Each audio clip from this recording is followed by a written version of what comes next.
Hola, buenos días. Estamos aquí en una entrevista que hemos estado esperando mucho después de cómo empezó este año 2026.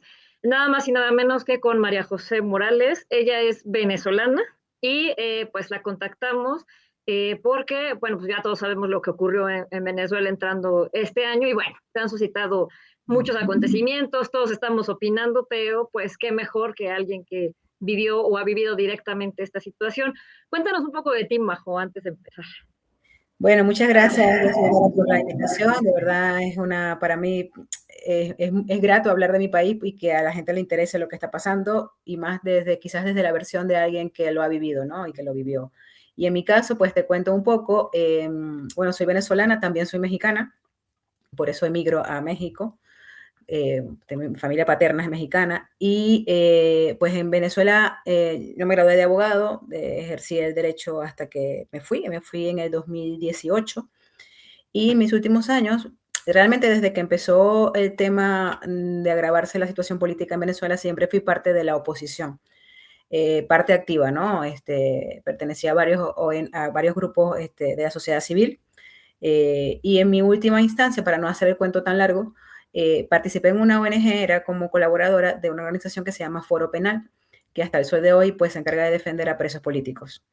En mi caso, pues no te niego que me tocó vivir de cerca, pues cómo realmente detenían a personas que las incriminaban por terrorismo, por delitos de odio, esos eran y probablemente sin ningún delito, pues eran detenidas simplemente por protestar. ¿No? Ahí no habían actos de violencia, realmente lo digo porque, bueno, sí es verdad que ciertamente en todas las protestas a veces encontramos gente que, bueno, sí está focos de violencia, ¿no? Pero habían otros que literal nada más era por un tema de expresar una opinión contraria, estoy hablando del 2018, ¿no? Esto se ha ido agravando en el tiempo. Pues estaban presos y las condiciones eran realmente deplorables. Eh, Realmente en estos días que, bueno, con todas estas noticias y recordar las cosas que vivimos en Venezuela, le comentaba a una persona que, porque cuando hablábamos del tema de los presos políticos, que bueno, todavía hay muchísimos que están en esas circunstancias, realmente estar fuera de los juzgados, porque los juzgaban como procedimientos militares a civiles. Que bueno, tú como abogada también sabrás que es una jurisdicción que los civiles no deberían estar allí y los Así juzgados es, en así tribunales, es. en juzgados militares, ¿no? Y las historias eran terroríficas, o sea, cómo los violaban con fusiles, las cosas que le hacían realmente recordarlo, escuchar a las familias afuera cuando escuchaban esos testimonios, era terrible, o sea, y esto no se acaba, ¿no? Y esto no se ha terminado. Entonces, pues sí, vivir todo eso y tener que salir de tu país, porque realmente hoy en día yo te digo que para mí no era una opción irme del país. Yo tenía pues mi carrera ya, mi vida, pero obviamente las cosas te llevan a que llega un momento de decir, bueno, es esto o es buscar mejor una calidad de vida, ¿no?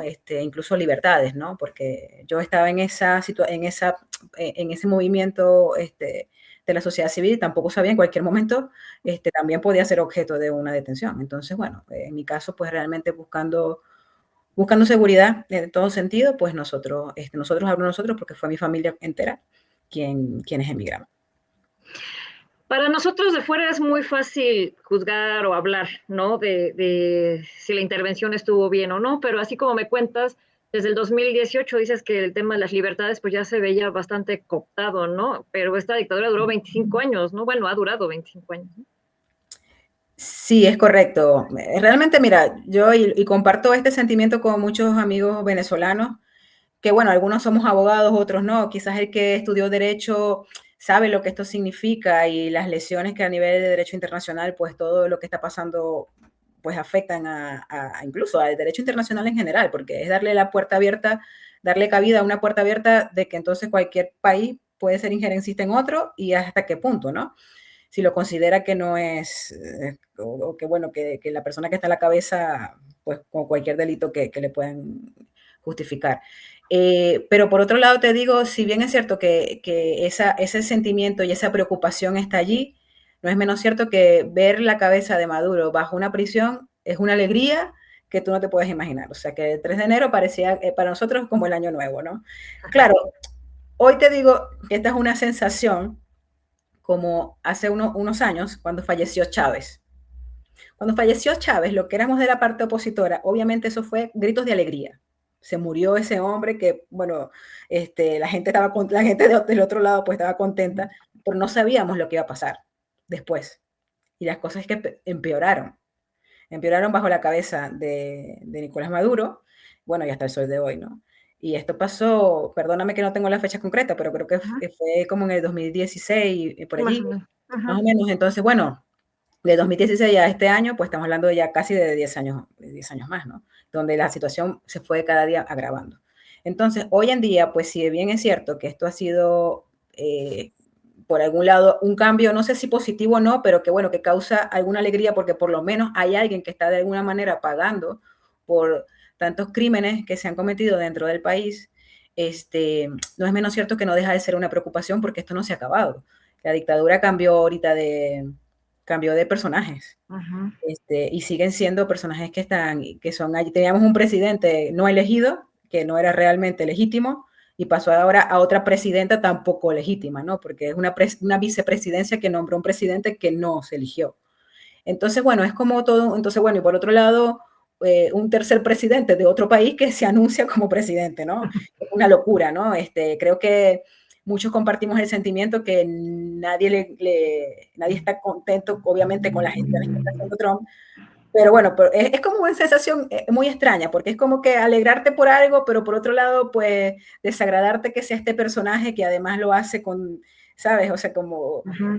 que aparte ha demostrado en los discursos que, bueno, que obviamente la líder opositora que tiene tanto seguimiento, pues la quiere dejar como de un lado, después que sí, después que no. Entonces, bueno, toda esa situación causa como una sensación agridulce de sentimiento que estamos así como en los capítulos de ver, bueno, ¿y qué va a ser este capítulo? ¿Cuál va a ser el capítulo final, no? Lo que sí es cierto es que, bueno, y creo que la presión ha estado justamente en la liberación de los presos políticos, que es lo que se pelea hoy en día, porque, bueno, si así como Trump hace unos días, pues entró y capturó o intervino, con la palabra que quieras utilizar, a Maduro, pues ahora el tema es, ajá, ¿y qué pasa con todos los presos políticos que siguen allí? Los han estado liberando como a cuentagota. Casualmente hace unos minutos veía que hubo otro lote de presos que, bueno, ya de gente, incluso periodistas importantes en el país, Okay. que están detenidos. Pareciera bueno, que eso está sucediendo, pero bueno, como muy lento, ¿no? Muy pasito a pasito. Pero creo que cada día que pasa que hay una liberación es una victoria, ¿no? Porque realmente gente que puede tener 5 meses, como hay otras que tienen 3 años, 4 años, 5 años detenidas por un crimen, pues simplemente de pensar distinto, ¿no? Así es. Oye, cómo recuerdas la vida antes del régimen chavista y cómo era después, para que la gente tenga un panorama, ¿no? Los que nos ven, Mm. de estas diferencias así tan radicales. Te digo, uno como mexicano, como extranjero, a lo mejor no lo dimensiona, ¿no? Tanto así que vemos gente que va a exigir que regrese Maduro, ¿no? Entonces yo creo que es muy importante como ver esas diferencias, ¿no? Mira, pues la diferencia, era un país latinoamericano con sus problemas de corrupción. Quizás como yo se lo explicaba a muchos amigos mexicanos, era como que todo el tiempo estuvo liderado por el PRI, ¿no? Ok, Y la gente quería un cambio. Así de exacto. fácil. Sí, sí. Los primeros años de Chávez, no niego que evidentemente hubo cambios hacia una política más socialista, pues de socialista, en el sentido de que mejoró la ley de trabajo, los beneficios laborales, la industria petrolera le dio cabida quizás a otras personas que anteriormente no, porque era una industria muy cerrada, muy sectaria, le dio cabida. La educación, los salarios de los educadores mejoraron muchísimo en comparación con los gobiernos anteriores, pero todo esto se vino en detrimento de que entonces empezaron a limitar muchas cosas, cuando empezaron a establecer controles en relación a, primero, bueno, el control de la libertad de expresión creo que es de las cosas más graves, ¿no? Así Cuando, es. bueno, no me gusta lo que tú haces porque entonces estás hablando más de gobierno, sí, empiezo a cerrar una estación de radio, empiezo a cerrar una de las televisoras más importantes. Entonces empiezas a cercenar y a que cada vez, cada que hable alguien en contra del gobierno, entonces está mal visto y entonces, bueno, empiezo a limitar, ¿no? Ajá. Quitar concesiones en relación a esto. Lo otro que fue, de las cosas más graves fue la expropiación, ¿no? La expropiación de la industria incluso de la industria privada. Entonces, bueno, esa expropiación hizo que obviamente la industria privada extranjera se fuera del país. El tema no es expropiar, el tema es que expropiaban para no seguirlo produciendo. Entonces, okay, eso ocasionó que obviamente la escasez llegara a unos niveles que para poder comprar la cesta básica tenías que hacer una fila enorme, que te marcaban con un marcador en el número que estuvieras, y solo podías comprar por tu terminal de cédula de identidad. O sea, como decir que si fuera por tu terminal de CURP o de INE, ¿no? Solamente los que terminan en 0 pueden comprar lunes y martes. Uy. Así, 0 y 1 es tal. Entonces, bueno, y limitarte, ¿no? A comprar una sola papeleta de leche, una sola. Entonces, bueno, y eso en todos los sectores, porque no te hablo de que yo hice infinidad de colas para poder comprar la cesta básica en mi casa, ¿no? Y si no, bueno, fue la opción B. La opción B era entrar, porque obviamente se creó un mercado negro de comida, un mercado negro de todo, ¿no? De comida, de alimentos, de insumos, de todo tipo, de medicamentos que quizás eran de los más graves, ¿no? Entonces, bueno, eso fue justamente, ¿qué pasó? También comenzó una inflación que era voraz, o sea, que en la mañana podía estar un precio a un monto y en la tarde podía ser del otro. Obviamente no hubo salario que alcanzara eso. Y hoy en día un jubilado universitario, te lo digo porque, bueno, mi mamá es jubilada universitaria, gana $3 al mes. Entonces... No, nadie vive con eso. Nadie vive con eso, nadie vive con eso. Entonces, bueno, realmente eso, todo el tema hospitalario fue súper en detrimento. Llegó un momento de incluso, hoy en día tengo entendido que la seguridad como tal, la seguridad pública ha mejorado, porque al parecer el gobierno, entre lo único que podría decir un poquito bueno de la dictadura es que, bueno, los controles han servido como para mejorar un poco el tema de la seguridad. Pero en el año que yo me vine, la seguridad era que te podían robar a mano armada tu compra del supermercado. Porque claro, había tanta escasez que hasta la compra era un objeto valioso, ¿no? Te mataban para un celular, o sea, realmente era un miedo constante del AMPA común, porque era de gente de AMPA común. Entonces, bueno, todas las instituciones realmente fue un detrimento total de todas las instituciones en general, de la industria privada, del comercio en general, la inflación que, bueno, que prácticamente el país se dolarizó, pero se dolarizó con un mercado negro paralelo. Entonces, bueno, realmente fue una descomposición total del país, ¿no? Y bueno, el miedo a que entonces no poder ni siquiera comentarlo, ¿no? Ni siquiera reclamarlo, porque bueno, podías ser objeto de detención. La gente que está en la política, alcaldes, gobernadores, de opositores, la mayoría terminaron detenidos, ¿no? Justamente con cargos que les incriminaban de corrupción, pero al final realmente el trasfondo era pensar distinto y hacer las cosas de manera distinta, ¿no? Y oponerte. Pues tú eres de una clase, o sea, digamos, eres una profesionista, ¿no? No, o sea, si esto tú lo viviste, no me quiero ni imaginar las clases que a lo mejor no tienen estos privilegios, ¿no? Sí, no, o sea, ni imaginarlo, o sea, realmente el nivel de pobreza se incrementó. Incluso yo recuerdo que incluso todavía hoy en día, de vez en cuando por allí mantengo contacto con unas ONG que yo apoyaba, que cuidaban niños, ¿no? En la frontera colombo-venezolana. De por sí ya, o sea, tiene más de 30 años esa organización. En otras épocas tenían comedores y siempre han sido carentes de recursos, como todas estas organizaciones, ¿no? Que trabajaban con población, pues, infantil, pero en condiciones muy precarias. Y yo me acuerdo que ella me decía que en su comedor alimentaban a 60 niños y pasaron a 1.200 niños. Ay, Dios. Bueno, entre niños e incluso ancianos, o sea, porque entonces las organizaciones de la zona se fueron, porque ya no recibían recursos.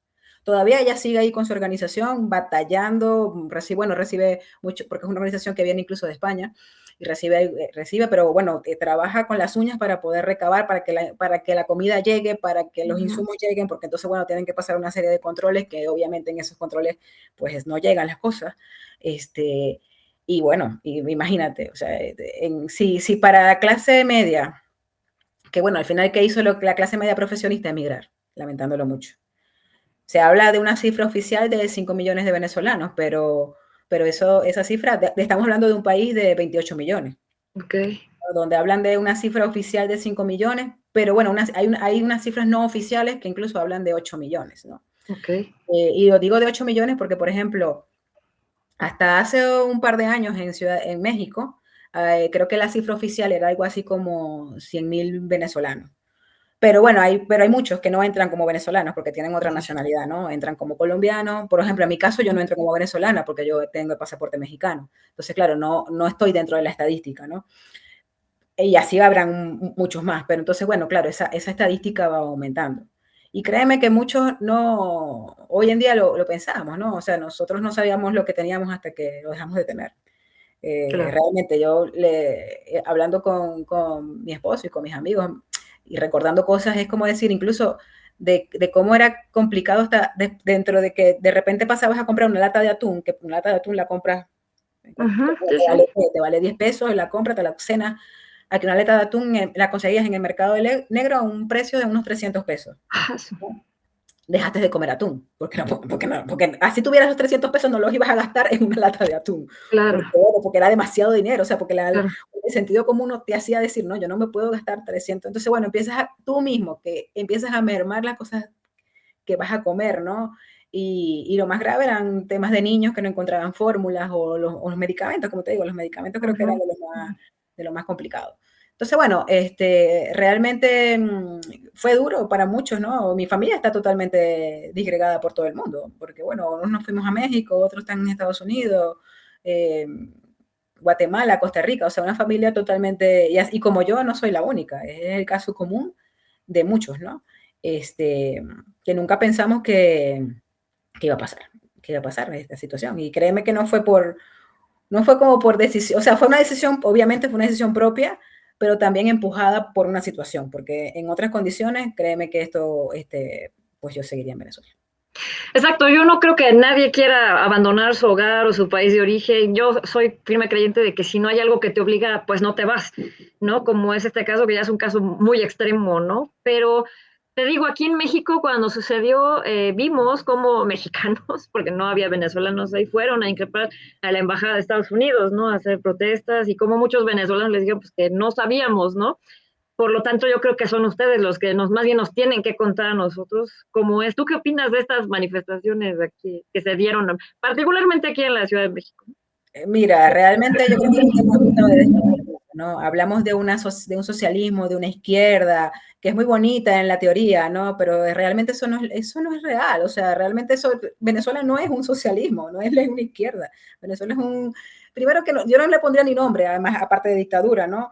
Pero entonces, económicamente hablando, es un desorden todo, porque entonces, bueno, obviamente tienes unas clases que están enchufadas con el gobierno, conectadas con el gobierno, que viven en unas burbujas que entonces son cosas que, cómo ves de repente en un país que el 80% de la población es pobre, cómo ves de repente en la calle vehículos de alta gama, ¿no?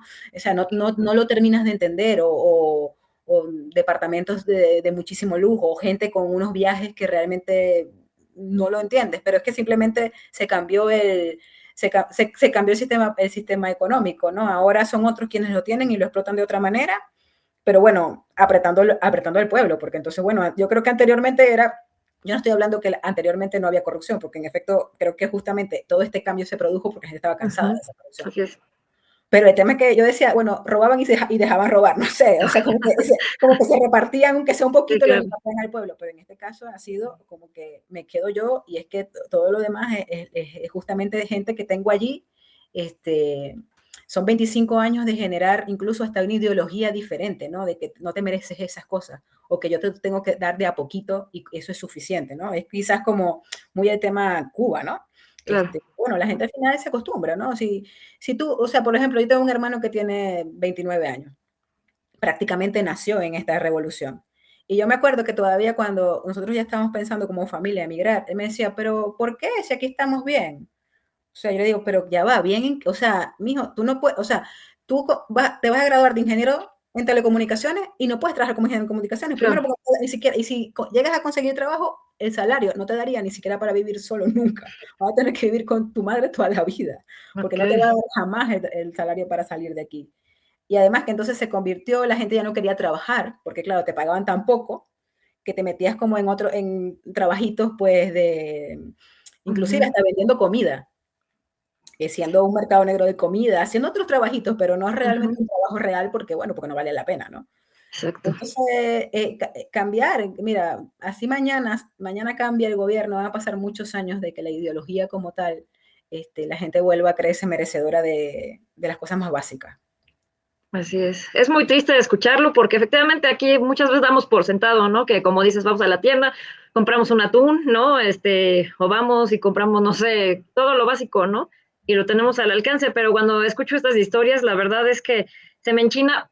Puedo entender que estén contentos, ¿no? Por Trump, aunque yo hubiera pensado que iba a poner a María Corina Machado, pero como bien dices, pues es esta sensación de, híjole, no lo sé, ¿no? Sí, es una sensación agridulce que no terminas de entender qué va a pasar.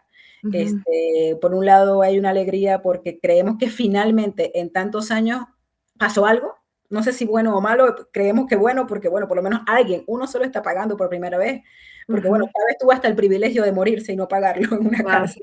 Así es. Hoy en día, pues hay uno de ellos que finalmente sí lo está pagando en una cárcel, y como decía en estos días, por lo menos dicen, bueno, ahora está comiendo salchichas después de vivir en un palacio.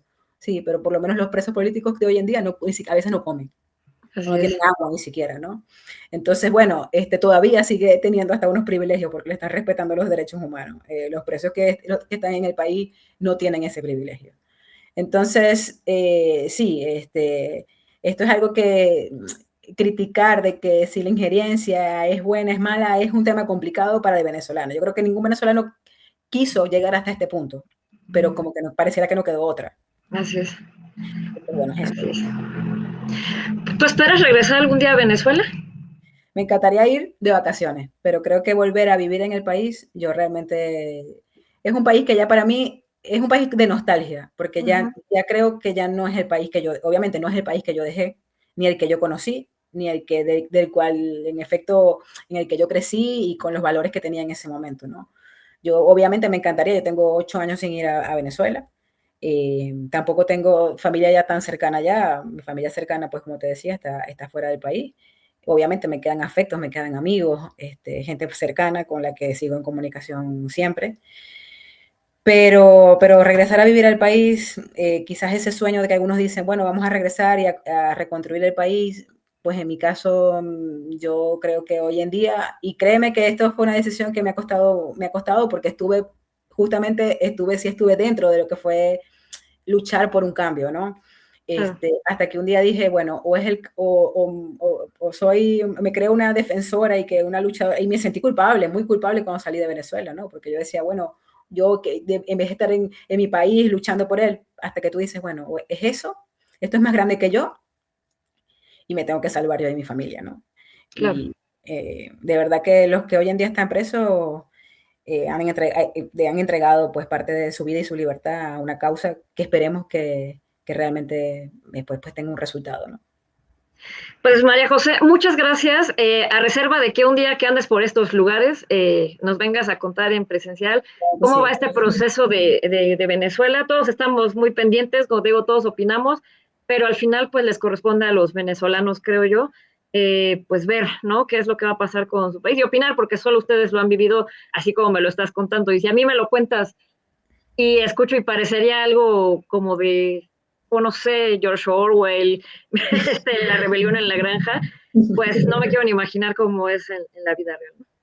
Sí, sí, fue duro y de verdad que, bueno, esperemos realmente, creo que todos estamos esperanzados en un cambio de verdad. Esperemos que como digo yo, esperemos que este remedio no sea peor que la enfermedad. Es lo que todos deseamos y que, bueno, que esto siga un camino de verdadera libertad y no este cambio de manos de dictadura, ¿no? Así es. Pues María José, yo te agradezco muchísimo que nos hayamos podido por fin coordinar para esta entrevista y te digo a reserva de que cuando andes por estos lugares, pues ya platiquemos más a fondo. Te lo agradezco mucho y pues gracias María José y que hayas aceptado esta entrevista para Radio Mosh. Gracias a ti. Gracias.